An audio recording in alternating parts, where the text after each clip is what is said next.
Hello everyone, চলে আসলাম রাতের রান্নায়। আমি রাতে রান্না করতে চলে আসছি। স্বাগতম সবাইকে, আশা করি ভালো আছেন।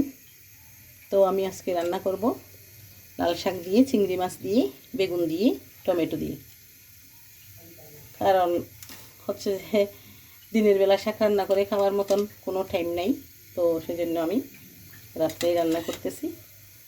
তো প্রথমে আমি কড়াইতে তেল দিয়ে দিলাম, তারপরে লবণ দিয়ে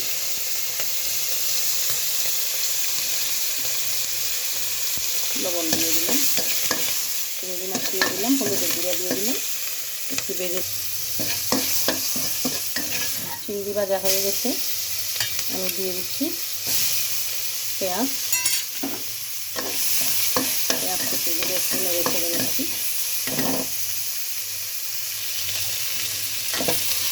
পেঁয়াজ মরিচ ভাজা হয়ে গেছে, পেঁয়াজটা চিংড়ি মাছ ভাজা হয়ে গেছে। এখন পর্যায়ে আমি দিয়ে দিচ্ছি কয়েকটা বেগুন, কাঁচামরিচ আর লবণ। তারপরে এগুলো একটু করে নেড়ে ছেড়ে ভেজে নেব।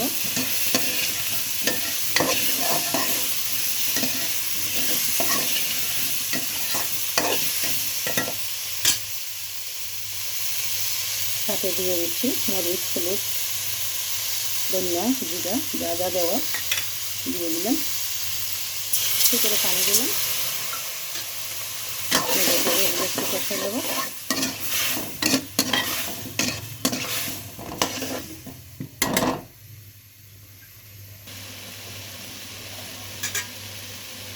বেগুন মরিচ কষানো হয়ে গেছে,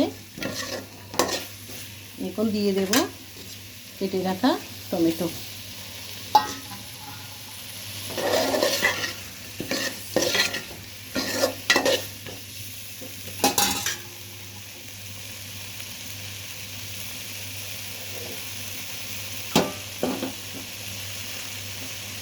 তারপরে দিয়ে দেবো কেটে দিয়ে রাখা লাল শাক।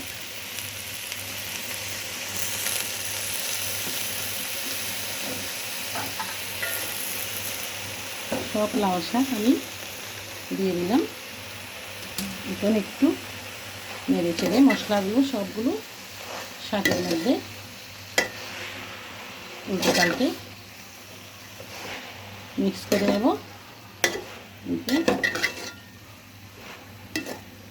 এই যে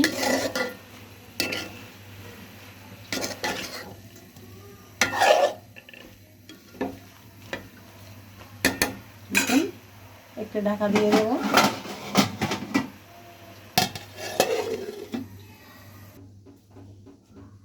হ্যালো বন্ধুরা, চলেন দেখি আমার লাল শাকের কী অবস্থা।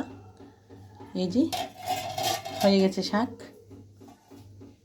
একদম সুন্দর করে রান্না করে ফেলেছি। বেগুনগুলো একদম কীরকম আস্তে আস্তে গোটা রয়ে গেছে। আর এই যে লাল শাক একদম লাল টকটকে। শাক হচ্ছে ঢাকনা দিয়ে রান্না করলে শাকের যে মানে অরিজিনাল কালার ওটা নষ্ট হয়ে যায়। তো আমি শাক হচ্ছে ঢাকনা দিয়ে রান্না করি না, আজকে বেগুন দিয়েছি বলে একটু মজার জন্য তাড়াতাড়ি দিয়েছিলাম। তো আজকে আমার এই ছিল রাতের রান্না। ধন্যবাদ সবাইকে এতক্ষণ সঙ্গে থাকার জন্য। ভালো লাগলে লাইক, কমেন্ট, শেয়ার করবেন। আমার ইউটিউব চ্যানেলটি একটু সাবস্ক্রাইব করে দেবেন। ওকে, গুড নাইট, ভালো থাকবেন সবাই, নমস্কার।